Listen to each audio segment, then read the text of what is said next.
The oldest man in Tennessee on death row is scheduled to be executed tonight in Nashville. 72-year-old Oscar Smith is on death watch at Riverbend Maximum Security Institute. His execution was delayed 2 years due to COVID. He was originally sentenced to die on June 4th of 2020. Now, some background. Smith was convicted for the 1989 murders of his estranged wife, Judy Smith, and her 2 sons from a previous marriage, Chad and Jason Burnett. He was sentenced to death for all 3 killings. Smith is once again set to die by lethal injection. My colleague John North and I were actually at an execution several years back in That's 2018. Right. The most recent one, the execution of Billy Ray Irick from East Tennessee. John, let's talk about lethal injection versus electrocution. Some inmates on death row actually have that choice as to how they want to die between those 2 options. They do, Robin, and some think that the worst of those 2, if you will, if you can believe it, is lethal injection. They've argued for several years, and it's still an ongoing argument in the courts, that lethal injection, by the way that the state of Tennessee does it, creates great pain and suffering for the inmate as they're put under by the sedative. They contend that it creates a kind of a drowning sensation. The inmate can't convey that, but while they're sedated, they are essentially drowning in their own fluids from their lungs. Nicholas Sutton, the last person to be executed in Tennessee, he died by electrocution. He chose the electric chair, which is, again, I was at that one as well, and you know, that is one that many states in the United States have said, no, that is cruel and unusual, that is not okay, but it is an option in the state of Tennessee.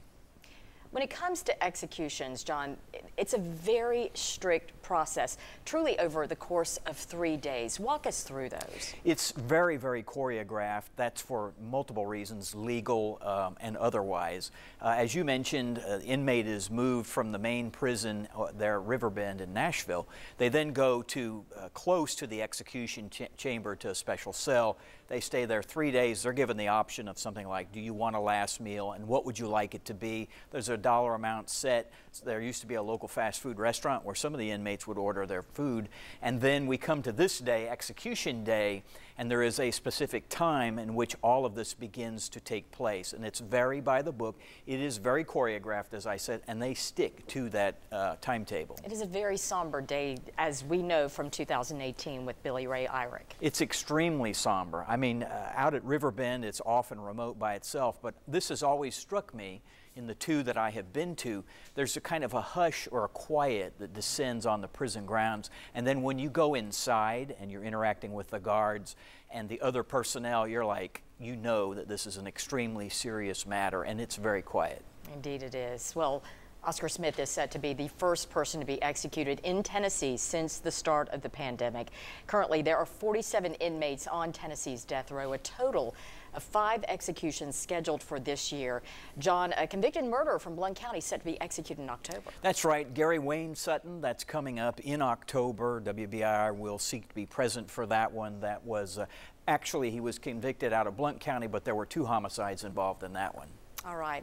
Well, Oscar Smith and other death row inmates are granted, as you said, John, a special meal on the day of their execution. They can opt out of that last meal if they so choose. Limitations for last meals differ state to state. For example, in Florida, last meals cannot exceed $40, and the requested food must be available locally. We are told Oscar Smith selected a double bacon cheeseburger, deep dish apple pie, and vanilla bean ice cream as his last meal. Once again, Oscar Smith set to die by lethal injection shortly after 8 o'clock tonight at Riverbend Maximum Security Prison for the 1989 murders of his estranged wife and her 2 sons. We will have much more coverage on the execution coming up tonight on the Night Beat. John. Robin, John, thank you.